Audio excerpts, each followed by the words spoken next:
নমস্কার, স্বাগত আমার চ্যানেলে।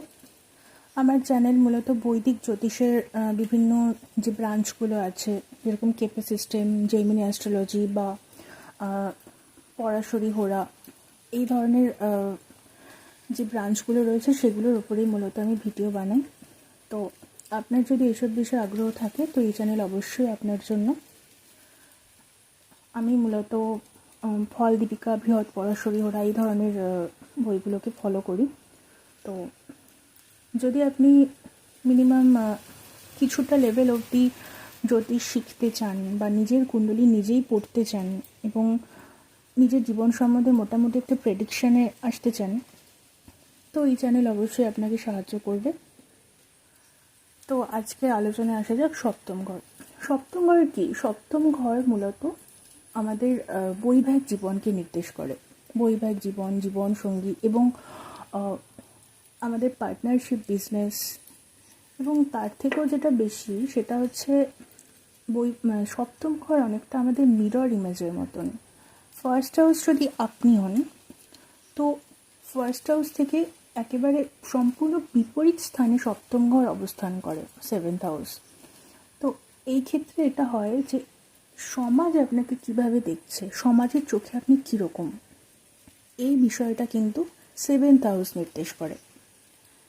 এবার 7th হাউসের ন্যাচারাল কারক কালপুরুষ কুণ্ডলী অনুযায়ী শুক্র মূলত বিবাহ কারক, নারী পুরুষ নির্বিশেষে। কিন্তু এক্ষেত্রে সপ্তম ঘরে শনিদেবেরও যথেষ্ট প্রভাব থাকে। সেটা কীরকম? মূলত শুক্র আমাদের বিবাহের কারক এবং বিবাহ ঘটিয়ে দেয়, কিন্তু বিবাহ পরবর্তী যে জীবন, সেই জীবনকে কিন্তু সম্পূর্ণভাবে নির্দেশ করে শনিদেব। সেটা কিভাবে? যেমন ধরুন, বিবাহের পর দেখতে পাওয়া যায় যে সোসাইটি আমাদেরকে জাজ করতে শুরু করে, আর ঠিক এইখানেই শনিদেবের প্রভাব শুরু হয়।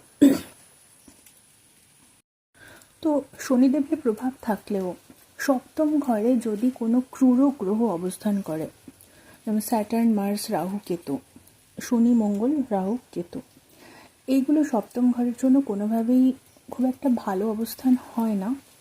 তবে তবু ওভারঅল সমস্ত কুণ্ডলী বিচার করার পরই সিদ্ধান্তে আসা যায় যে আলটিমেটলি ফল ভালো হবে কি মন্দ। তবে বেসিক্যালি যদি ধরা যাক মঙ্গল রয়েছে আপনার সপ্তম স্থানে, তো সেক্ষেত্রে মঙ্গল কি? দেখুন, সপ্তম ঘর একটি সফট হাউস, বিবাহের বিষয়, রোম্যান্স, কোথাও গিয়ে পরস্পরের সঙ্গে ঠিকঠাক বন্ডিং, এবং যেখানেই বন্ডিংয়ের প্রশ্ন আসে সেখানে অ্যাডজাস্টমেন্টের প্রশ্ন আসে। কিন্তু মার্স হচ্ছে কি? মার্স মূলত হচ্ছে আর্মি লিডার, যোদ্ধা। তো সে কি করতে চায়? সে সবসময় কিভাবে কাজটাকে সেরে আসা যায় যোদ্ধার মতন, সেই দিকে বেশি মন দেয়। কিন্তু অ্যাডজাস্টমেন্টের ক্ষেত্রে মার্স একদমই ঠিকঠাক নয়। কিন্তু সপ্তম ঘরের ক্ষেত্রে, অর্থাৎ বৈবাহিক জীবনের যেটা মেন ফ্যাক্টর, সেটাই তো হচ্ছে অ্যাডজাস্টমেন্ট। তো সেক্ষেত্রে মঙ্গল যদি অবস্থান করে, সেটা সপ্তম ঘরের জন্য খুব একটা শুভ হয় না। তো সেক্ষেত্রে কী করা যেতে পারে? সেক্ষেত্রে মঙ্গলের কিছু রেমেডি আছে। মঙ্গল দেবকে মূলত রিপ্রেজেন্ট করে আমাদের সনাতন ধর্ম মতে আমাদের বজরংবলী বা হনুমানজি। তো আপনাদের উচিত, যাদের সপ্তম ঘরে মঙ্গলের অবস্থান, তাদের মঙ্গলবার হনুমানজির মন্দিরে যাওয়া এবং সেখানে গিয়ে সর্ষের তেলের প্রদীপ জ্বালানো, এটা খুব ভালো রেমেডি। আর তার সাথে যদি পান আমরা খাই, সেই পানের যে মালা তৈরি করে যদি হনুমানজিকে অর্পণ করা যায়, এটা অবশ্যই একটা খুব ভালো রেমেডি। কারণ মঙ্গলের যে তীব্র, উগ্র, ক্রোধী প্রকৃতি, এই পানের রেমেডিটা করলে অনেকটা শান্ত হতে দেখতে পাওয়া যায়। তো এটা একটা ভালো রেমেডি যদি মার্স মঙ্গল থাকে আপনার সপ্তম ঘরে। আর দ্বিতীয় ক্ষেত্রে বলা যেতে পারে যে রবি অবশ্যই সপ্তম ঘরের ক্ষেত্রে খুব একটা একটু সমস্যাদায়ক গ্রহ। কারণ রবি কি? সূর্য, সান, সে হচ্ছে আমাদের গ্রহদের মধ্যে রাজা। এবার রাজা বেসিক্যালি কারো কথা শুনে চলে না, এবং অ্যাডজাস্টমেন্টের প্রশ্নতে তো একদমই নয়। তো এক্ষেত্রেও সমস্যাতে দেখা যায়। আর পরস্পরের মধ্যে জেদ বৃদ্ধি পাওয়া বা এই ধরনের অশান্তি ঝগড়া এই ধরনের বিষয়গুলো হতে দেখা যায় যদি সূর্য বা রবি থাকে সপ্তম ঘরে। কিন্তু রবির ক্ষেত্রে মূলত দেখতে পাওয়া যায় যে পার্টনার হয় স্বামী বা স্ত্রী, সে কোনো উচ্চ সরকারি পদ বা রাজনৈতিক পদে বা কোনো উচ্চ বিত্ত পরিবার বা উচ্চ সম্মানীয় পরিবার থেকে আসে, কোনো উচ্চ পদে তার ক্যারিয়ার হতে পারে। এই ধরনের বিষয়গুলো সূর্য অবস্থান করলে দেখা যায়। এবং খুব গ্রহ দুর্যোগ না থাকলে বিবাহিত জীবনে প্রথম 5 থেকে 10 বছর ঠিকঠাকই কাটে এবং ঠিকই থাকে, কিন্তু পরবর্তীকালে ইগো প্রবলেম, পরস্পরের মধ্যে জেদ অশান্তি এই বিষয়গুলো বৃদ্ধি পাওয়ার ফলে সূর্য থাকাটা খুবই সমস্যাদায়ক হয়ে পড়ে। আর যদি ধরুন রাহু থাকে, রাহু মূলত সব কিছুকে বাড়িয়ে দেয়, এনহ্যান্স করে। প্রথমত এখানে যদি রাহু থাকে সেক্ষেত্রে জাতকের এবং অবশ্যই জাতকের যে স্পাউস স্বামী বা স্ত্রী জীবন সঙ্গী হয় তার মধ্যে এক ধরনের জেদ, ইগো প্রবলেম বা এক ধরনের স্বার্থপরতা বা নিজের বিষয়ে বেশি ভাবা, অপরের বিষয়ে কম ভাবা, এই বিষয়গুলো বা মেটেরিয়ালিস্টিক জিনিসপত্র অর্থাৎ যেটা আমরা জানি যে অর্থ, গাড়ি, প্রপার্টি, গয়না, এই ধরনের বিষয়গুলোর দিকে অতিরিক্ত আকর্ষণ আগ্রহ বাড়তে দেখা যায়। এইগুলো পরবর্তীকালে বিবাহিত জীবনের সমস্যার সৃষ্টি করতে পারে। আর যদি ধরা যায় কেতুদেব অবস্থান করছে আপনার সপ্তম ঘরে, তো সেক্ষেত্রে কেতু মূলত কী করে, কেতু হচ্ছে ফকির, সন্ন্যাসী। তো সে কোনো 7th হাউসের যে মূল অ্যাসপেক্ট অর্থাৎ রোমান্স, লাভ, এই বিষয়গুলোতে কেতুর অসুবিধা হতে শুরু করে। কেতু যদি সেখানে অবস্থান করে তো শুক্রের বিষয়গুলো কেতু ঠিক সহ্য করতে পারে না, তো সেক্ষেত্রে এখান থেকে প্রবলেম আসতে শুরু করতে পারে। সবসময় যে সমস্যা আসবেই কেতুদেব থাকলে এরকম নির্দিষ্ট করে বলা যায় না, ওভারঅল কুণ্ডলী বিচার আবশ্যিক। কিন্তু কেতু মূলত সেপারেশন দেয় এটা বলা হয়। কিন্তু যদি আপনার স্পাউস অর্থাৎ জীবন সঙ্গী কেতুর মতন হয়, কেতুর ক্যারেক্টার তার মধ্যে থাকে, অর্থাৎ মানে ভোগবিলাসের প্রতি অতিরিক্ত আকর্ষণ নেই বা আধ্যাত্মিক বিষয়ে তার আকর্ষণ বেশি আছে, এই ধরনের মানুষ যদি আপনি জীবনসঙ্গী হিসেবে লাভ করেন তাহলে কেতু যদি সপ্তমে অবস্থান করে খুব একটা সমস্যা হয় না। আর দ্বিতীয়ত রেমেডি হিসেবে বলা যেতে পারে যে কেতু মূলত নতুন নতুন জিনিস এক্সপ্লোর করতে চায়, নতুন জিনিস দেখা বা নতুন কিছু। তো এই যে নতুন দেখার বিষয়টা, এইটা আপনাদের বিবাহিত জীবনে উভয়কেই স্যাটিসফ্যাকশন দিতে পারে যদি কিনা আপনারা একসাথে কোনো কিছু এক্সপ্লোর করেন।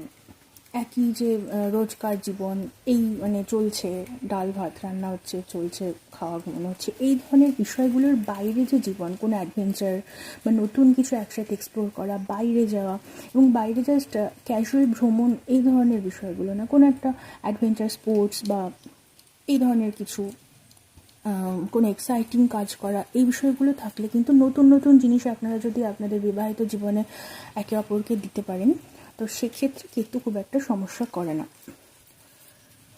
এবার মূলত আমরা বিভিন্ন হাউসে অর্থাৎ ফার্স্ট হাউস অর্থাৎ সপ্তম পতি, first house, second house, third house, এইভাবে কোন ঘরে অবস্থান করলে কীরকম ফল হয় আমরা এটা এবার দেখব।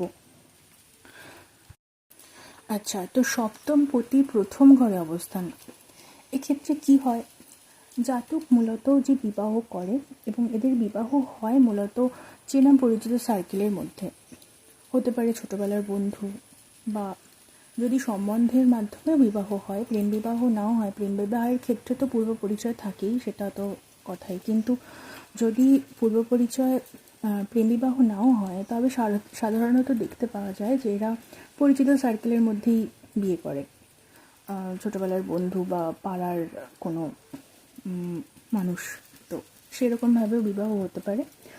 আর এদের ক্ষেত্রে একটা সমস্যা আসতে দেখতে পাওয়া যায় যে ওভারঅল এদের বিবাহিত জীবন ভালোই হয়, কিন্তু একটা সমস্যা দেখতে পাওয়া যায় যে এরা জীবনসঙ্গীর দ্বারা খুব ডমিনেট হয়ে থাকে।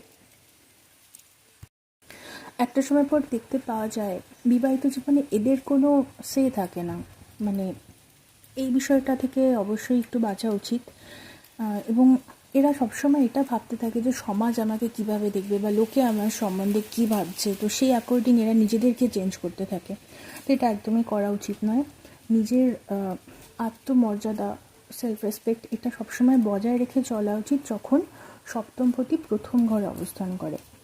তবে সাধারণত এইসব জাতকের ক্ষেত্রে বিবাহের পরে অর্থভাগ্য উন্নতি ঘটতে দেখা যায়, এবং জাতক যে স্বামী বা স্ত্রী পায় তো সেও কিছুটা জাতকের মতন হয় এটাও বলা যায়, কিন্তু ডমিনেশনের প্রবলেম থাকে, এটা দেখতে পাওয়া যায়। এই ক্ষেত্রে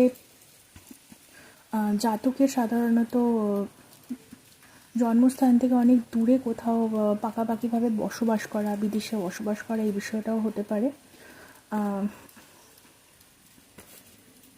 এদের একটা বয়সের পর বাত ব্যাধি হতে দেখতে পাওয়া যায়, অর্থাৎ গেটে বাত বা এই ধরনের কিছু আর্থ্রাইটিস, এই ধরনের সমস্যা দেখতে পাওয়া যায়। সাধারণত এইসব মানুষেরা বুদ্ধিমান হন এবং সরল ভালো মনের মানুষ হয়ে থাকেন। আর এসব মানুষের একটু কিছুটা জ্ঞানী প্রকৃতিরও হয়ে থাকেন। তবে একটা বয়সের পর এদের কিছুটা নিঃসঙ্গতা, একাকিত্ব এই ধরনের সমস্যা আসতে দেখতে পাওয়া যায়। শুভ গ্রহযোগ থাকলে এরা বিদেশ থেকে অর্থ উপার্জন বা বিদেশ সূত্রে এদের বাড়িতে কোনো অর্থ উপার্জন বা এই ধরনের, বা স্ত্রীও অনেক সময় বিদেশ সূত্রে বা স্বামী বা স্ত্রী বিদেশ সূত্রে অর্থ উপার্জন করতে পারে। এই ধরনের বিষয়গুলো দেখতে পাওয়া যায় যদি সপ্তমপতি প্রথম ঘরে অবস্থান করে। এরা সাধারণত বিবাহের পরে অর্থভাগ্য একটু উন্নতি হয় এবং অর্থ সুখও লাভ করে, এবং বিভিন্ন ধরনের মেটেরিয়ালিস্টিক জিনিস, গাড়ি বাড়ি বা এই ধরনের প্রপার্টি, এই ধরনের বিষয়পত্র লাভ হয়ে থাকে। বিবাহের মাধ্যমে ওরা বিভিন্ন প্রপার্টি লাভ করতে পারে, অর্থাৎ স্বামী বা স্ত্রীর দিক থেকে বিভিন্ন প্রপার্টি লাভের বিষয়ও কিন্তু সপ্তমপতি যদি প্রথম ঘরে অবস্থান করে তাহলে দেখতে পাওয়া যায়। আমাদের পরবর্তী আলোচনা যে সপ্তমপতি যদি দ্বিতীয় ঘরে অবস্থান করে। দেখুন, দ্বিতীয় ঘর কি? দ্বিতীয় ঘরকে আমরা বলে থাকি যে ধনভাব, এবং দ্বিতীয় ঘর আমাদের ফুড হ্যাবিটস, আমাদের মুখমণ্ডল, আমাদের বাণী অর্থাৎ কথা কিছুটা, এগুলোকে নিয়ন্ত্রণ করে। তো এইসব ক্ষেত্রে মূলত দেখতে পাওয়া যায়, অর্থাৎ সপ্তমপতি যদি দ্বিতীয় ঘরে অবস্থান করে, এসব ক্ষেত্রে সবচেয়ে বেশি যেটা দেখতে পাওয়া যায় যে জাতকের জীবনে বিবাহের পরে একটা বড় ধরনের পরিবর্তন আসে। বিশেষ করে তাদের খাদ্যাভ্যাস, জীবনযাত্রা, এই ধরনের পরিবর্তন আসতে দেখতে পাওয়া যায়। ধরুন আপনি এক ধরনের লাইফস্টাইল বা খাদ্যাভ্যাসে অভ্যস্ত, ধরুন সাত্ত্বিক খাদ্য আপনি গ্রহণ করেন, হয়তো দেখতে পাওয়া যাবে বিবাহের পর এরকম হলো যে আপনি তামসিক খাবারে অভ্যস্ত হলেন। বিশেষ করে যদি সপ্তম পতির সাথে বা দ্বিতীয় পতির সাথে রাহু দেবের অবস্থান থাকে তো এই ধরনের পরিবর্তন হয়। তবে যদি বৃহস্পতির অবস্থান থাকে তো সেক্ষেত্রে হয়তো আপনি আরও সাত্ত্বিক জীবনযাপন করতে শুরু করতে পারেন, এটাও হতে পারে। আরেকটা বিষয় কী হয়, দ্বিতীয় স্থান হচ্ছে আমাদের ধনভাব। তো সেক্ষেত্রে বিবাহের পরে, বিবাহের মাধ্যমে স্বামী বা স্ত্রীর মাধ্যমে আপনার কিন্তু অর্থভাগ্যে পরিবর্তন হয় এবং সেটা পজিটিভ পরিবর্তন হতে দেখতে পাওয়া যায়। সাধারণত এইসব জাতক বিবাহের পর হঠাৎ বড়লোক হয়ে গেল বা এই ধরনের বিষয়, বা বিবাহের পর স্ত্রীর ভাগ্যে বা স্বামীর ভাগ্যে এদের অর্থপ্রাপ্তি বা কোনো বিজনেস তারা করে সেটাতে বিপুল একটা পজিটিভ বিষয় দেখতে পাওয়া যায় যে বিপুল লাভ হচ্ছে বিবাহের পর থেকে, এই বিষয়গুলো কিন্তু যদি সপ্তমপতি দ্বিতীয় অবস্থান করে দেখতে পাওয়া যায়। সপ্তমপতি দ্বিতীয় অবস্থান করলে দেখা যায় যে জাতক বা জাতিকার যিনি স্বামী বা স্ত্রী হন তার পরিবার কিন্তু বেশ ইনফ্লুয়েন্সিয়াল হয়, এবং তারা আর্থিকভাবে ধনী তো হনই, এবং দেখতে পাওয়া যায় এরা বেশ বিখ্যাত পরিবারে এদের বিবাহ, অর্থাৎ জাতকের এদের কোনো বিখ্যাত পরিবার, ইনফ্লুয়েন্সিয়াল পরিবারে বিবাহ হয়েছে, এটাও দেখতে পাওয়া যায়। এবারে দ্বিতীয় ভাব যেহেতু সপ্তম থেকে অষ্টম, তো সেক্ষেত্রে হতে পারে যে যদি গ্রহ দুর্যোগ থাকে, অশুভ গ্রহের অবস্থান থাকে, তাহলে দেখতে পাওয়া যেতে পারে যে বিবাহের পর জাতকের বা জাতকের জীবনসঙ্গীর কোনো শারীরিক সমস্যা হতে দেখতে পাওয়া যেতে পারে। আর আরেকটা বিষয় বলা যায় যে যেহেতু এই অষ্টম অবস্থান, অর্থাৎ সপ্তম ঘর থেকে দ্বিতীয় ঘর সপ্তমের অষ্টম, তো সেক্ষেত্রে বিবাহের পর জাতকের জীবনে যে পরিবর্তন, এটা খুব ড্রাস্টিক একটা চেঞ্জেস আসতে পারে। তো সেটা যদি জাতক সঠিকভাবে গ্রহণ না করতে পারে, অর্থাৎ নতুন পরিবেশ, সম্পূর্ণ নতুন একদম বড় সড়ো পরিবর্তন, এটাকে যদি ঠিকঠাক মানিয়ে নিতে না পারে, তাহলে সমস্যা আসতে দেখা যেতে পারে বিবাহিত জীবনে। ওভারঅল সপ্তমপতি দ্বিতীয় ঘরে অবস্থান বিবাহিত জীবনে মাঝামাঝি ফল দেয়। আমাদের পরবর্তী আলোচনা তৃতীয় ঘর, অর্থাৎ সপ্তমপতি যদি তৃতীয় ঘরে অবস্থান করে আপনার জন্মছকে, তাহলে কীরকম ফল দিতে পারে, অর্থাৎ বৈবাহিক জীবনসঙ্গী কীরকম হতে পারে আমরা দেখে নেব। সপ্তম এবং থার্ড হাউস অর্থাৎ তৃতীয় ঘর একে অপরের সঙ্গে নবম পঞ্চম যোগ সৃষ্টি করে। এটা বেশ পজিটিভ কম্বিনেশন। বৈবাহিক সম্পর্কের ক্ষেত্রে এই যোগ বেশ শুভ। এবার তৃতীয় ঘর হলো আবার আমাদের ভাতৃস্থান, আমাদের যোগাযোগ, ভ্রমণ ইত্যাদি নির্দেশিত হয় তৃতীয় ঘর থেকে। তবে তৃতীয় ঘর দুস্থান এবং উপচয় ভাব এটাকে বলা হয় তৃতীয় ঘরকে।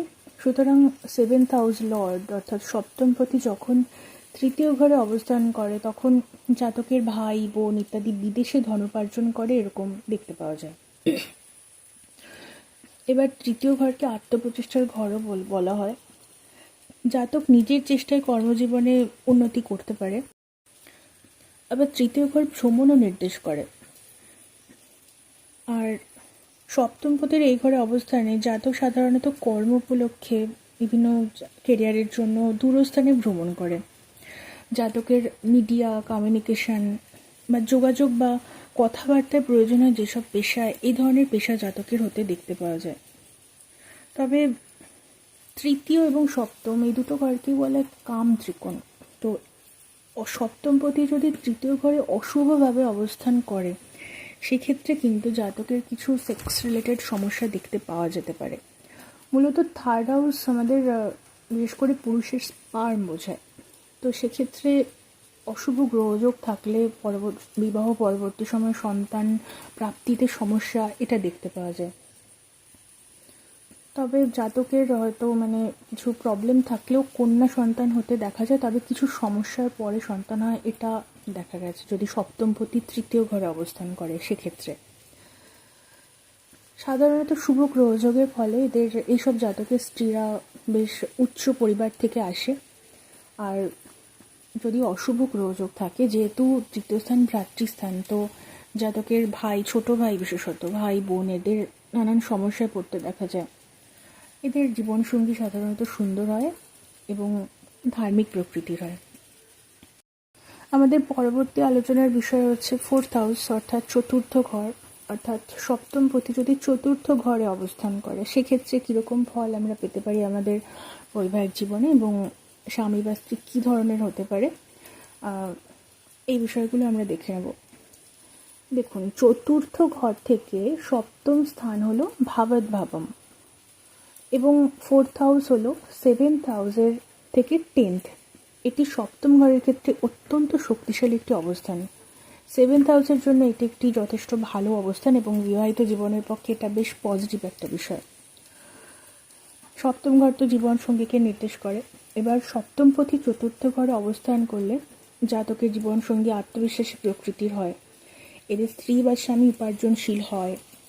স্ত্রী থাকলেও সে উপার্জন করে, অর্থাৎ চাকরি বা ব্যবসা কোনো কিছু উপার্জনশীল বিষয়ের সাথে যুক্ত থাকে, এটা দেখতে পাওয়া যায়। এবং জাতকটা ভোগ করতে সক্ষম হয়, অর্থাৎ স্ত্রী বা স্বামীর উপার্জিত অর্থ। বিবাহের পর বিভিন্ন ম্যাটেরিয়ালিস্টিক সুখ, অর্থাৎ ঘর বাড়ি গাড়ি গয়না ইত্যাদি যে বিষয়গুলোকে আমরা ম্যাটেরিয়ালিস্টিক সুখ হিসেবে গণ্য করি, সেগুলো ভোগ করতে পারে জাতক। বিবাহের পরবর্তী সময় জাতকের ভাগ্যোদয় ঘটতে দেখতে পাওয়া যায় যদি সপ্তমপতি চতুর্থ ঘরে অবস্থান করে।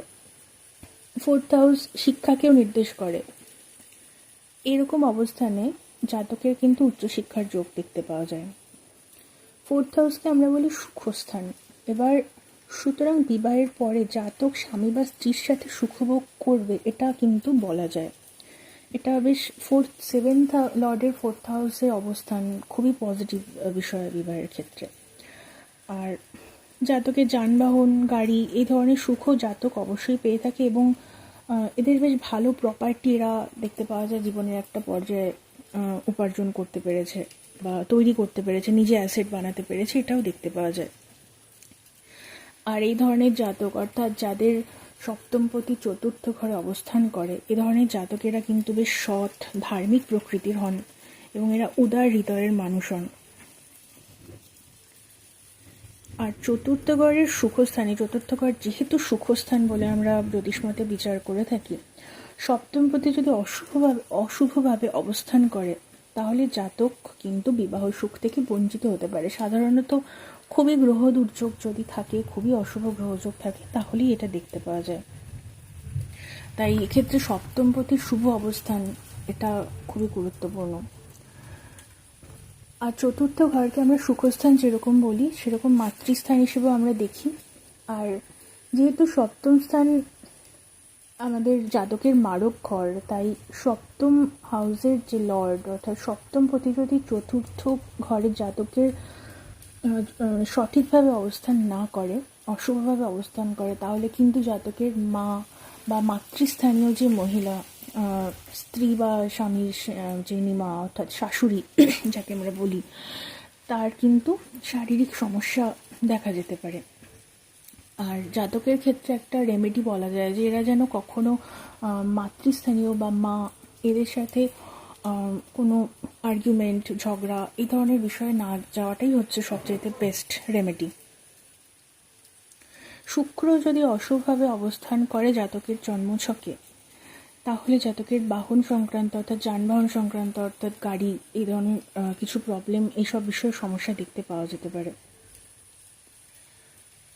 আর মোটামুটি এরকম অবস্থানের ফলে, অর্থাৎ সপ্তমপতি যদি চতুর্থ ঘরে অবস্থান করে, সেক্ষেত্রে জাতক তার পরিবারের অন্যান্য সদস্য, ব্যক্তিবর্গ এবং বা বন্ধু ফ্রেন্ড সার্কেলের মধ্যেও কিন্তু বেশ সকলের থেকে বেশি ধনবান হয়ে ওঠে, এটা দেখতে পাওয়া যায়। এরা মামার বাড়ির দিক থেকে সম্পত্তি লাভ করতে পারে।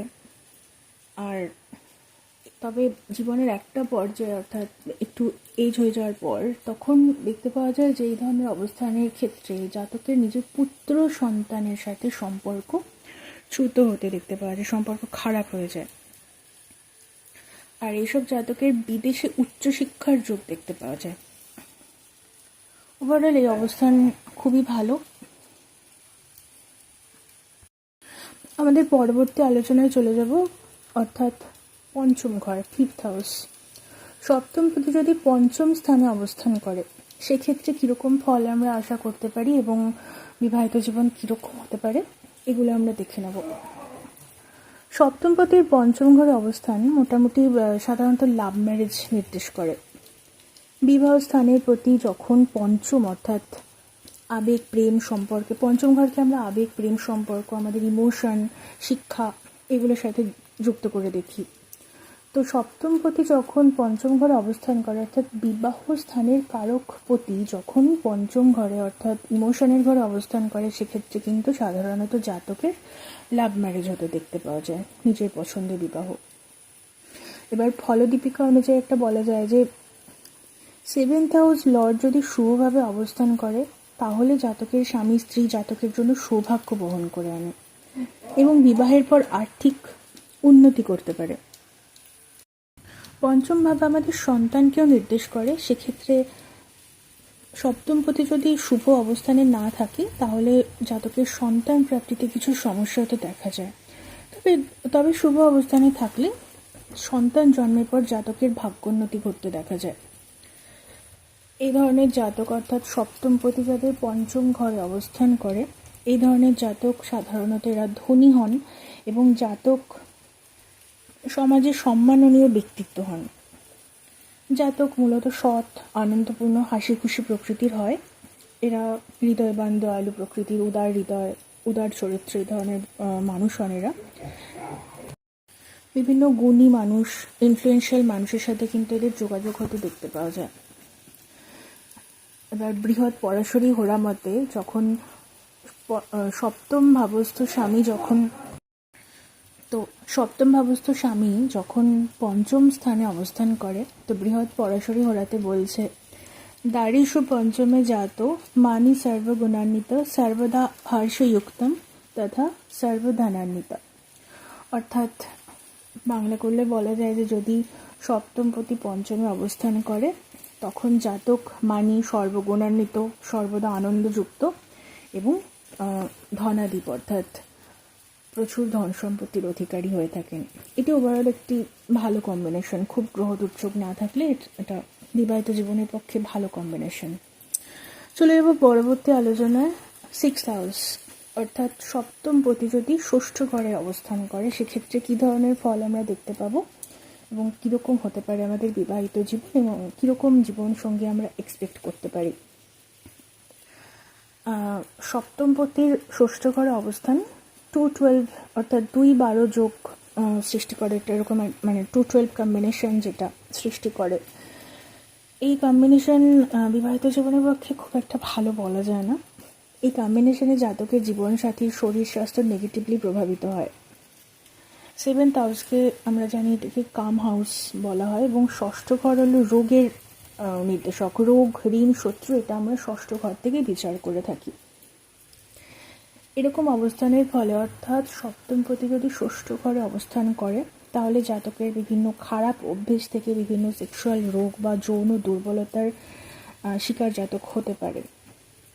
এই অবস্থায় শুক্রের পজিশন দেখা অবশ্যই উচিত, কারণ শুক্র এই ধরনের রোগের বা এই ধরনের যৌনতার কারক বা তো সেক্ষেত্রে শুক্রের পজিশন খুবই গুরুত্বপূর্ণ হয়ে পড়ে এই ধরনের কম্বিনেশনের ক্ষেত্রে। আরেকটা বিষয় দেখতে পাওয়া যায় যে জাতকের যিনি জীবন সঙ্গী হন, স্বামী বা স্ত্রী, এরা অন্য কালচার সম্পূর্ণ হয়তো দেখা যায় যে কোনো বিদেশ থেকে আসা কোনো নারী বা পুরুষের সাথে এদের বিবাহ সম্পর্ক স্থাপন হলো, সম্পূর্ণ একটা আলাদা কালচার বা কোনো কোনো ক্ষেত্রে আলাদা জাত বা এই ধরনের বিষয়ে এদের বিবাহ হতে পারে।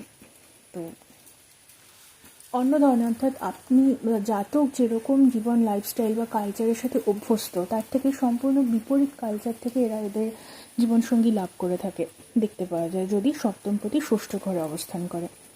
ষষ্ঠ ঘরকে আমরা মূলত রোগ, ঋণ, শত্রু এগুলো নির্দেশ করে।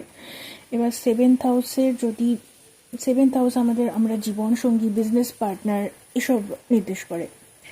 এক্ষেত্রে ষষ্ঠ ঘরে সপ্তম পতির অবস্থানের ফলে এই ঘর সম্পর্কে কিছু সমস্যা দেখা দিতে পারে। এইসব সম্পর্কে অর্থাৎ বা জীবনসঙ্গী বা বিজনেস পার্টনার এইসব ক্ষেত্রে কিছু হয়তো কোর্ট কেস বা কিছু সমস্যাযুক্ত বিষয় বা কোনো শত্রু দ্বারা বিবাহিত জীবনের সমস্যা এগুলো কিন্তু দেখতে পাওয়া যায় যদি সপ্তম পতি ষষ্ঠ ঘরে অবস্থান করে। আরেকটা বিষয় যেটা বলা যায় এটা খুবই গুরুত্বপূর্ণ যে জাতক কিন্তু একটা মধ্যবয়স বা আরও কিছু পরবর্তী সময়ে লোন সংক্রান্ত অর্থাৎ ঋণ সংক্রান্ত যে সমস্যা মানুষের হয়ে থাকে তাতে তাতে সেসব প্রবলেমে পড়তে পারে। তো চেষ্টা করা উচিত এই ধরনের কম্বিনেশনের জাতকদের জীবনে যেন ঋণ গ্রহণ করতে না হয় বা ঋণ গ্রহণ করা থেকে দূরে থাকা অবশ্যই একটা রেমেডির মতন কাজ করে এদের ওভারঅল গোটা জীবন সম্বন্ধে, শুধুমাত্র বৈবাহিক জীবন সম্বন্ধেই যে তা নয়। তবে সপ্তম পতি ষষ্ঠ ঘরে অবস্থান বিবাহিত জীবনের পক্ষে খুব পজিটিভ নয়, তবে ওভারঅল চার্ট দেখা উচিত। চলে যাব আমাদের পরবর্তী আলোচনায়। সপ্তম ঘর অর্থাৎ সপ্তম পতি যদি সপ্তম ঘরে অবস্থান করে সেক্ষেত্রে কী ধরনের ফলাফল দেখতে পাওয়া যায় এবং কীরকম হতে পারে জীবন, সেক্ষেত্রে আমরা আলোচনা করে নেব। সপ্তম পতি সপ্তম স্থানে অবস্থান অত্যন্ত শুভ একটি অবস্থান। এবার জ্যোতিষ মতে কি দেখা যায়, গৃহপতি যখন স্বগৃহে অবস্থান করে সেই ঘর তখন অত্যন্ত শক্তিশালী হয়ে ওঠে, অত্যন্ত বলবান হয়ে ওঠে এবং সপ্তম স্থানের মারকত্ব, সপ্তম স্থানকে আমরা জানি যে এটি একটি মারক ঘর, সেই মারকত্ব শক্তি অনেক গুণে প্রশমিত হয় এবং সপ্তম ঘর যদি শুভ হয় তো জাতককে অত্যন্ত শুভ ফল প্রদান করে। দেখতে পাওয়া যায় যে এরা সাধারণত জীবনসাথীর মাধ্যমে সুখভোগ করতে পারে, অর্থাৎ বিবাহের সুখ এরা উপভোগ করতে পারে এবং এদের বিবাহ তাড়াতাড়ি হতে দেখা যায়। এরা ভালো জীবনসাথী লাভ করে এবং মেয়েদের ক্ষেত্রে স্বামী খুবই ভাগ্যবান, সাহসী এরকম হয়। ছেলেদের ক্ষেত্রে স্ত্রীরা কিছুটা স্বাধীনচেতা প্রকৃতির হয়, কিন্তু ভালো হয়, অর্থাৎ ওভারঅল এদের জীবনসঙ্গী কিন্তু বেশ ভালো হয় এবং এদের মনোমতো হয়। আর সপ্তম ঘর যেহেতু চতুর্থ ভাবের ভাবাদ ভাবম, সপ্তমপতি সপ্তমে বসলে চতুর্থ ঘরকে ন্যাচারাল স্ট্রেংথ দেয়, মানে চতুর্থ ঘর ন্যাচারালি শক্তিশালী হয়ে ওঠে। এবার চতুর্থ ঘরকে আমরা জানি যে এটাকে আমরা সুখস্থান বলে থাকি। এবার সুখস্থান অর্থাৎ চতুর্থ ভাব যদি শক্তিশালী হয়, সেক্ষেত্রে জাতকের সুখ কিন্তু বিবাহের পর বেশ বৃদ্ধি পায়, জাতকের উচ্চশিক্ষা হয়।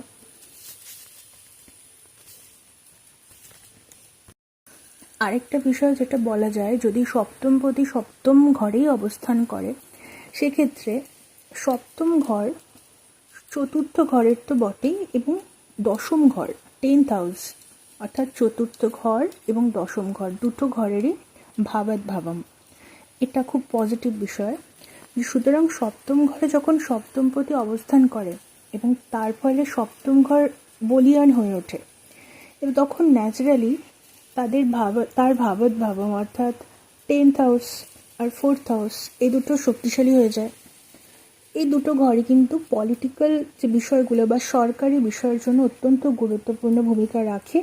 সুতরাং এখানে সপ্তম ঘর যদি পাওয়ারফুল হয়, তো সেক্ষেত্রে জাতক পাওয়ার আর পলিটিক্স, এই ঘর দুটো কিন্তু পাওয়ার এবং পলিটিক্সের জন্য খুবই গুরুত্বপূর্ণ। তো জাতকের ক্ষেত্রেও তা দেখতে পাওয়া যায়। জাতকের অবশ্যই কোনো পলিটিক্যাল ক্ষেত্রে যোগাযোগ থাকতে পারে, বা জাতকের বন্ধু মহলে পলিটিক্যালি পাওয়ার ব্যক্তিত্ব থাকতে পারে।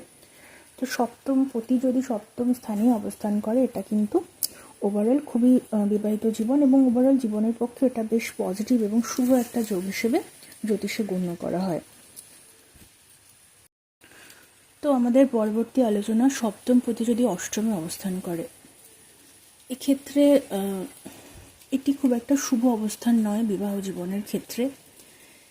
দেখুন, এখানে শনির একটা অবস্থান থাকে, এখানে মঙ্গলের একটা প্রভাব দেখতে পাওয়া যায় এবং কেতুরও কিছু প্রভাব দেখতে পাওয়া যায়। তো সেক্ষেত্রে সপ্তমপতি যদি অষ্টমে অবস্থান করে, মূলত জীবনসঙ্গী অর্থাৎ স্বামী বা স্ত্রী যেই হন, তার কিছু শারীরিক সমস্যা দেখতে পাওয়া যায়। সপ্তমপতি যদি অষ্টমে অবস্থান করে, তো সেক্ষেত্রে রেমেডি বলতে কোনো পাথর পড়া বা এই ধরনের রেমেডি আমি সাধারণত প্রমোট করি না। কোনো প্র্যাকটিক্যাল রেমেডি করা কিন্তু খুবই প্রয়োজনীয় হয়ে পড়ে বিবাহিত জীবনের ক্ষেত্রে। অষ্টম স্থান মূলত সাডেননেসকে দেখায়, আকস্মিক কোনো বিষয়। তো সেক্ষেত্রে স্বামী বা স্ত্রীর যে রোগ অসুস্থতা আসতে পারে, হঠাৎ কোনো অসুখ চলে এলো, এই ধরনের বিষয় দেখতে পাওয়া যায়। আবার পজিটিভলি যদি প্লেসড থাকে গ্রহ, সেক্ষেত্রে আমরা দেখতে পাবো যে কোনো সাডেন গেন, ভীষণ আকস্মিক কোনো অর্থপ্রাপ্তি, এই ধরনের বিষয় দেখতে পাওয়া যায় বিবাহের পরবর্তী সময়ে বা জীবনের বিভিন্ন ফেজে। কিন্তু যদি অশুভভাবে প্লেসড হয়, তো সেক্ষেত্রে স্বামী বা স্ত্রীর হঠাৎ কোনো শারীরিক সমস্যা চলে আসা, এটাও কিন্তু দেখতে পাওয়া যায়। আরেকটা জিনিস যেটা বলা যায় যে সাধারণত এইসব ক্ষেত্রে জাতকের যে বিবাহ হয়, যে বাড়িতে খুব ইনফ্লুয়েন্সিয়াল ফ্যামিলিতে বিবাহ হয়, তার থেকে অনেক বেশি স্ট্রং ফ্যামিলি, শক্তিশালী উচ্চবিত্ত পরিবার, সেক্ষেত্রে তাদের থেকে সাহায্য প্রাপ্তির ব্যাপারও থাকে। কিন্তু এক্ষেত্রে দেখতে পাওয়া যায় যে ইনলজ অর্থাৎ শ্বশুর শাশুড়ি সম্পর্কিত যে ব্যক্তিবর্গ, তাদের সাথে অশান্তি, ঝগড়া, এই ধরনের বিষয়গুলো কিন্তু দেখতে পাওয়া যায় যদি সপ্তমপতি অষ্টমে অবস্থান করে। এক্ষেত্রে জাতকের ক্ষেত্রেও এবং তার স্বামী বা স্ত্রীর দুজনের ক্ষেত্রেই আকস্মিক রোগের প্রাদুর্ভাব ঘটতে দেখতে পাওয়া যায়। এবার কী ধরনের রোগ হবে, যেরকম বৃহস্পতি যদি থাকে, এবং সেক্ষেত্রে গুরু অর্থাৎ বৃহস্পতি থাকলে কোনো পেট রিলেটেড প্রবলেম, কোনো হাই প্রেশার, এই ধরনের সমস্যা আসতে দেখতে পাওয়া যায়। মঙ্গল থাকলে সেখানে কোনো রক্তজনিত সমস্যা দেখতে পাওয়া যায়। বুধ যদি থাকে, অশুভভাবে প্লেসড থাকে অষ্টম ঘরে, সেক্ষেত্রে দেখতে পাওয়া যায় যে কোনো স্কিন সংক্রান্ত ডিজিজ, কোনো সংক্রমণ জাতীয় অসুখ দেখতে পাওয়া যেতে পারে। রবি থাকলে কোনো চোখের সমস্যা বা মাথার কোনো স্নায়বিক সমস্যা, এই ধরনের বিষয়গুলো দেখতে পাওয়া যায়।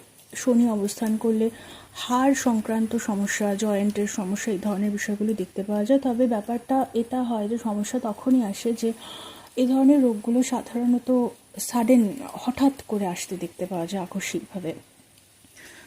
তো এরকম যদি হয় অবস্থান, তাহলে কিন্তু অবশ্যই আপনাদের কোনো রেমেডির আশ্রয় নেওয়া উচিত, এবং সেটা কোন গ্রহ বসে আছে এবং সেই গ্রহ কিভাবে অবস্থান করছে, কতটা অশুভভাবে অবস্থান করছে, সেই অনুযায়ী আপনাদের রেমেডি করা উচিত। এই কম্বিনেশন যে সবসময় পুরোপুরি খারাপ, 100% খারাপ বা 100% ভালো এরকম বলা যায় না, 50-50 বলা যেতে পারে। অর্থাৎ সপ্তমপতির অষ্টমে অবস্থান, কারণ এখানে আপনার হঠাৎ আর্থিক গেন যেটা, সেটা তো অবশ্যই একটা পজিটিভ বিষয়। তবে সাধারণত লটারি বা সাট্টা জুয়া এই ধরনের বিষয় থেকে বা কাসিনো এই ধরনের বিষয় থেকে কিন্তু আপনারা হঠাৎ অর্থ উপার্জন করতে পারেন। কিন্তু রোগের বিষয়টাও থাকে। তবে যদি খুবই অশুভ অবস্থানে থাকে তো রেমেডি আপনারা করতে পারেন, এবং যদি বিশেষ খারাপ, ভীষণভাবে ডেবিলিটেড হয় সব অষ্টমপতি বা সপ্তমপতি, অষ্টমপতি যদি খুব স্ট্রং না হয়, দুর্বলভাবে আপনার চার্টে অবস্থান করে, সেক্ষেত্রে হয়তো কখনো খুবই খারাপ আর কি ফল এক্ষেত্রে আপনারা হয়তো পেতে পারেন। এবং কিছু কিছু ক্ষেত্রে যদি মন অর্থাৎ চন্দ্র যদি খুবই দুর্বলভাবে অবস্থান করে, অনেক ক্ষেত্রে সন্ন্যাস যোগ দেখা যায় এবং অতিরিক্ত আধ্যাত্মিকতা, আপনাদের আধ্যাত্মিকতার সাথে অবশ্যই যুক্ত হওয়া উচিত এই ধরনের অবস্থান যদি থাকে। এটা জেনারেল রেমেডি বলা যায়। তো এটাই মোটামুটি ফল যদি সপ্তমপতি অষ্টম ঘরে অবস্থান করে। চলে যাব আমাদের পরবর্তী আলোচনায়, অর্থাৎ সপ্তমপতি যদি নবম স্থানে অবস্থান করে। সপ্তমপতির নবম স্থানে অবস্থান অত্যন্ত শুভ একটি যোগ। এক্ষেত্রে কী ধরনের ফলাফল আমরা দেখতে পাবো বিবাহিত জীবনের ক্ষেত্রে বা ওভারঅল জীবনের ক্ষেত্রে আমরা দেখে নেব। সাধারণত দেখতে পাওয়া যায় যে সপ্তমপতি যখন নবমে অবস্থান করে, বিবাহের পরেদের খুবই পজিটিভলি ভাগ্যোদয় হতে দেখতে পাওয়া যায়। এবং যদি এরকম হয় যে কোনো কাজ হচ্ছে না, আটকে যাচ্ছে, কিছু কাজ, যে কোনো কাজ, চাকরি, কেরিয়ার বা ব্যবসা, যে কোনো ক্ষেত্রে উন্নতি হচ্ছে না, এইসব ক্ষেত্রে বিবাহের পর এসব জাতকের কিন্তু ভাগ্যোন্নতি ঘটতে দেখা যায়, এবং ভাগ্যজনিত যে বাধাগুলো জীবনে সমস্যার সৃষ্টি করছিল সেগুলো থেকে মুক্তি মেলে, এবং অর্থভাগ্যে অবশ্যই খুবই উন্নতি দেখতে পাওয়া যায়। নবম ঘর পঞ্চম ঘরের ভাবম, অর্থাৎ পঞ্চম ঘর যেটা কিনা সন্তান, শিক্ষা এবং ইমোশনের জায়গা।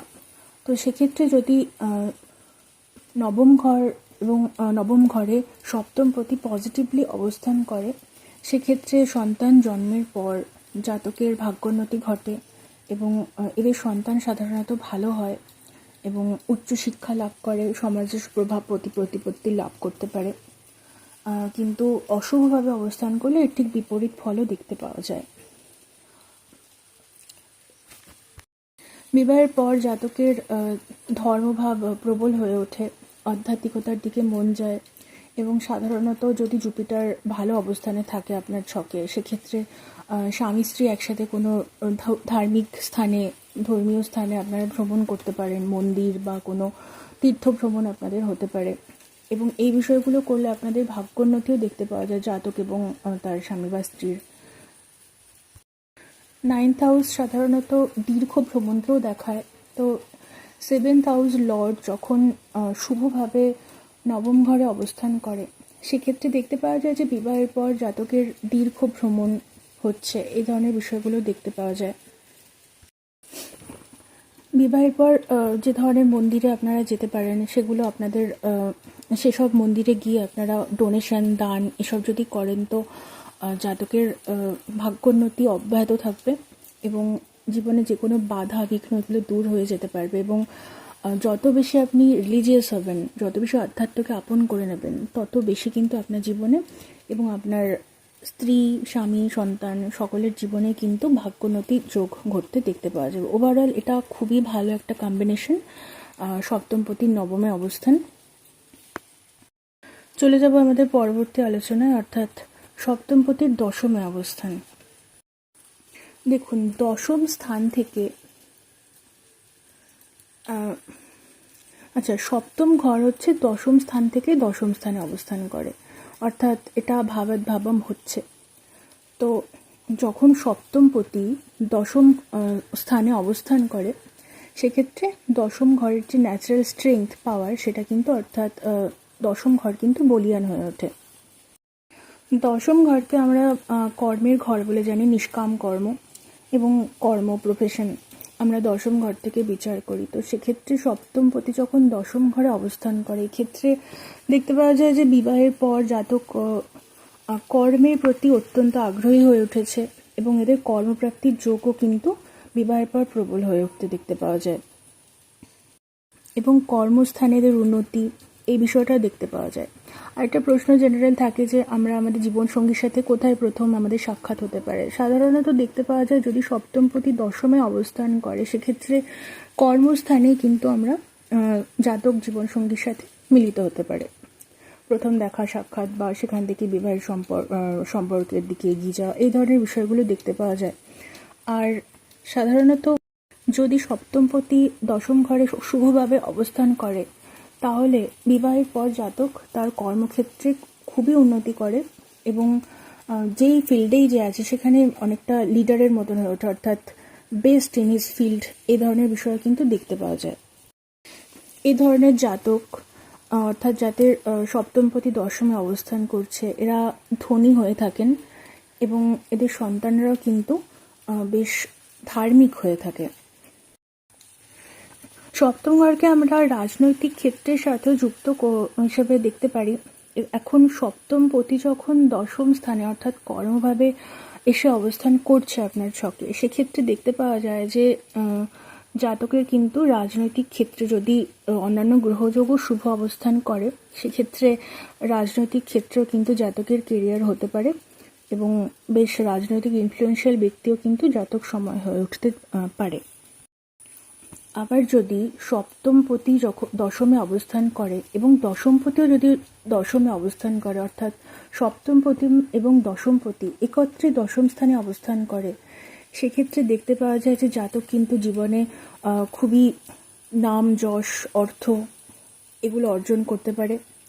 আর এদের স্ত্রী কিন্তু ধার্মিক প্রকৃতির হয় এবং জাতক কিন্তু বিবাহের পরে আর্থিকভাবে বেশ উন্নতি লাভ করতে পারে। স্ত্রীর সাথে এদের বন্ডিং বেশ ভালোই থাকে এবং এরা বিশেষ করে কর্ম সংক্রান্ত ক্ষেত্রে একে অপরকে কিন্তু বেশ বুঝে এবং এর ফলে এদের দুজনেরই কর্মজীবন কিন্তু বেশ ভালো হয়। আর এই কম্বিনেশন, অর্থাৎ সপ্তমপতির দশমে অবস্থান, এটা কিন্তু যারা বিজনেস করতে চায়, চাকরি ছেড়ে জব ছেড়ে বিজনেসের দিকে আসতে চায়, তাদের জন্য বেশ ভালো একটা কম্বিনেশন বলা যেতে পারে। এরা জীবনে বিজনেস অর্থাৎ ব্যবসায়কে পেশা হিসেবে নিতেই পারেন। এই অবস্থানের একটাই সমস্যা দেখতে পাওয়া যায় যে বিবাহের পরে কিন্তু স্ত্রীর বা স্বামীর সাথে একটা ইগো ক্ল্যাশ হতে দেখতে পাওয়া যায় অনেক ক্ষেত্রেই, কারণ কেরিয়ার ওরিয়েন্টেড দুজনেই হয়ে থাকেন। বেশিরভাগ ক্ষেত্রেই দেখা যায় স্বামী স্ত্রী দুজনেই কেরিয়ার ওরিয়েন্টেড হয়ে থাকেন। তো সেক্ষেত্রে দুজনের মধ্যে একটা মানে কেরিয়ার নিয়ে একটা কম্পিটিশনের জায়গাতে চলে যায়।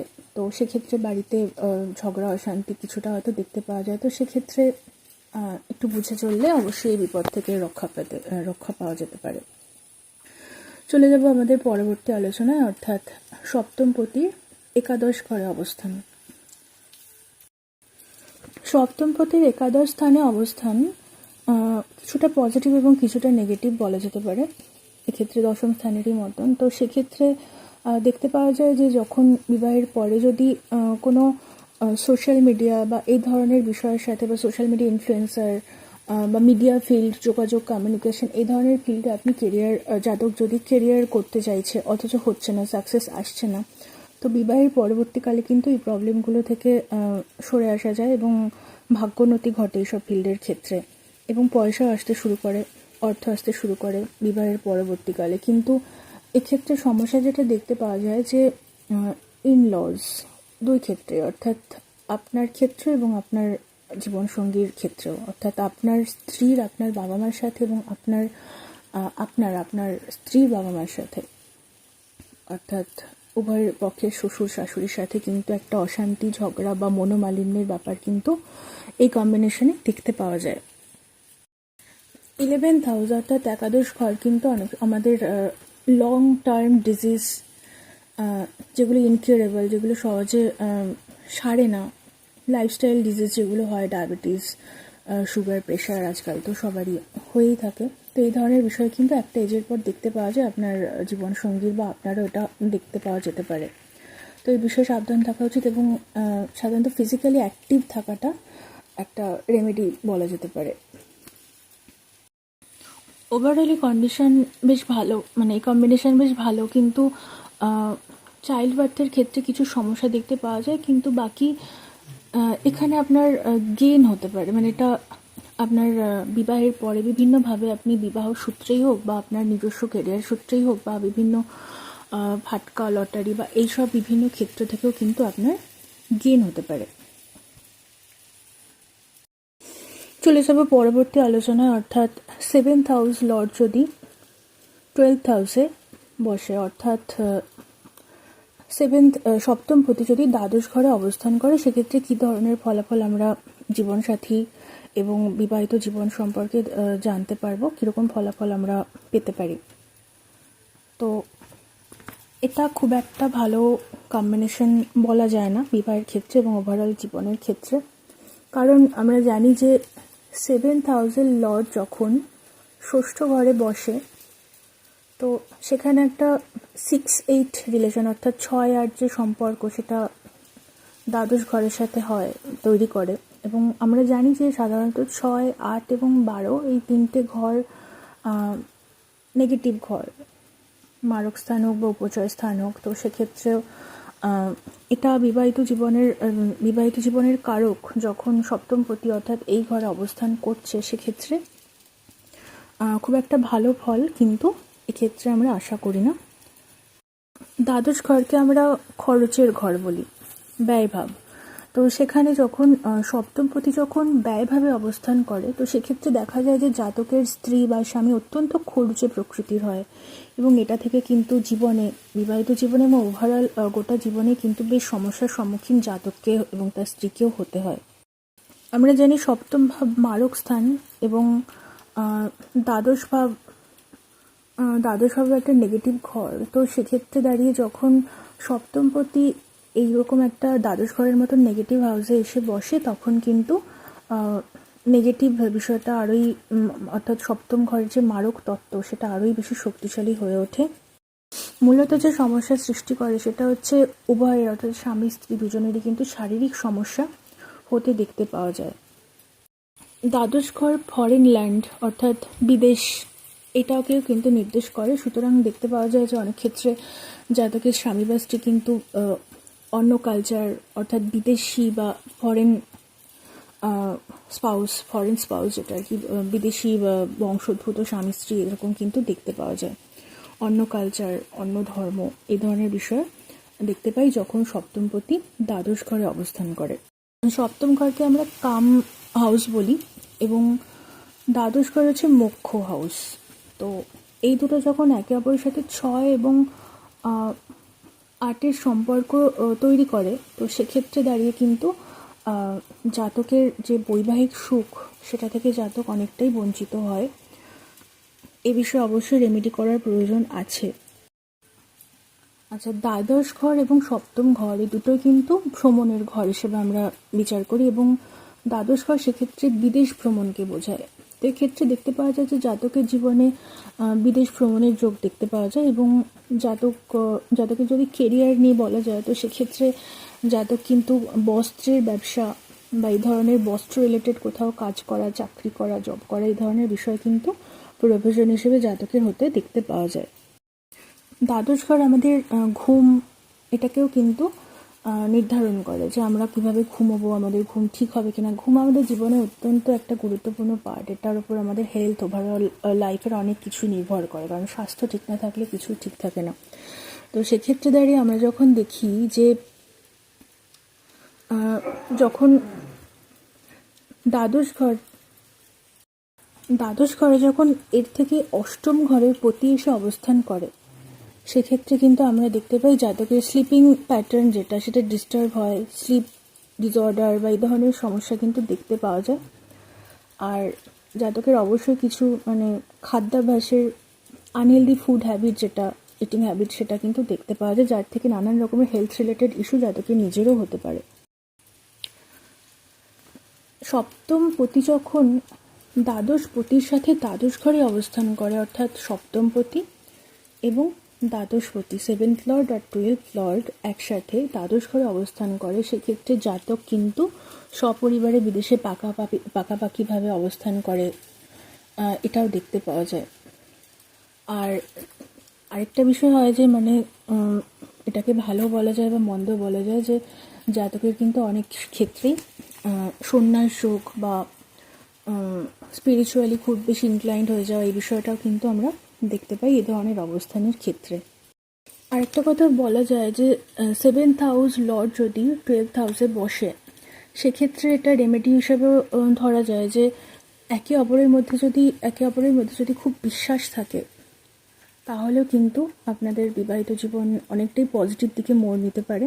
মানে একদম নিঃশর্ত বিশ্বাস যেটা হয়, সেটা থাকলে সাধারণত খুব সমস্যা দেখতে পাওয়া যায় না। দেখা যায় এসব ক্ষেত্রে জাতকের কিন্তু নিজের লাইফ পার্টনার নিয়ে, স্বামী স্ত্রী জীবন সঙ্গী নিয়ে খুব বেশি ফ্যান্টাসি থাকে, ড্রিম থাকে, এরকম হবে সেরকম হবে, কীরকম হবে।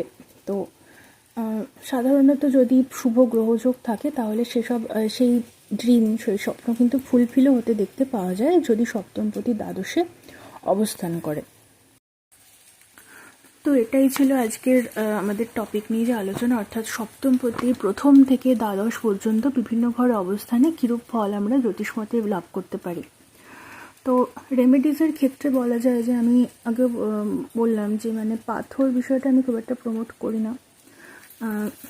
বাকি আমার মনে হয় রেমেডি সবসময় লাইফস্টাইল পরিবর্তন করা বা দান পুণ্য বা কোনো মন্ত্র জপ করা বা কোনো নির্দিষ্ট কিছু, অথবা লাল কিতাবের রেমেডিগুলো যেগুলো মানে করার মতন, এই ধরনের রেমেডি কিন্তু করা আমি সাপোর্ট করি। তো সেক্ষেত্রে কীরকম রেমেডি আপনার করা উচিত বা কীরকম রেমেডি আপনার করতে হবে, সেটা কিন্তু অবশ্যই আপনার চার্ট দেখে, কোন গ্রহের কি অবস্থান রয়েছে এবং সেটা কতটা শুভ কতটা অশুভ অবস্থানে রয়েছে, এবং সেই গ্রহ সংক্রান্ত এবং তার অশুভ এবং শুভতার পরিমাপ সংক্রান্ত যে বিষয়, সেগুলো আলোচনার পরই আপনার রেমেডি করা উচিত। তো যাই হোক, এই ধরনের ভিডিও আরও পেতে অবশ্যই চ্যানেলে জুড়ে থাকবেন। আর এটা একটা বেসিক্যালি সিরিজের মতন আমি করার চেষ্টা করব, যে ওভারঅল আপনার ম্যারিটাল লাইফ, বিবাহিত জীবন কীরকম হতে পারে সেটা বিভিন্ন অ্যাসপেক্ট থেকে, যেরকম আজকের আলোচনা ছিল সপ্তমপতি বিভিন্ন হাউসে অবস্থান, বিভিন্ন ঘরে বসলে কীরকম ফল আমরা পেতে পারি। আর এরপরে আমরা আলোচনা করব যে সপ্তমপতি কোন গ্রহ হলে কীরকম ফল আমরা আশা করতে পারি। স্যাটার্ন, মার্স বা রবি, চন্দ্র, বুধ, শুক্র, বৃহস্পতি, শনি, রাহু, কেতু, এই ধরনের বিষয়গুলো আমরা কে লর্ড হলে সপ্তমপতি হলে কীরকম হয় এটা আমরা আলোচনা করব, এবং পরবর্তী সেশনে আমরা নাক্ষত্রিক আলোচনাগুলোও করব, যে কোন নক্ষত্র সপ্তমপতির নক্ষত্র কি হলে কীরকম ফল আমরা দেখতে পাই। কারণ নক্ষত্র খুবই গুরুত্বপূর্ণ একটা বিষয় ওভারঅল চার্টের ক্ষেত্রে, আপনার যে কোনো গ্রহের ক্ষেত্রে গ্রহের স্ট্রেংথ বোঝার জন্য, এবং গ্রহের স্ট্রেংথ বোঝার জন্য তার স্বরবলে গ্রহ কতটা বলীয়ান এবং তার কতটা ডিগ্রিতে আপনার ছকে অবস্থান করছে কোন গ্রহ, এই বিষয়গুলো জানাও কিন্তু প্রয়োজনীয়। তো জুড়ে থাকবেন, এগুলো সম্বন্ধে অবশ্যই আরও ভিডিও পেতে আমার সাথে আবার যুক্ত হওয়ার চেষ্টা করবেন। আজকের জন্য নমস্কার। ওম নমঃ শিবায়।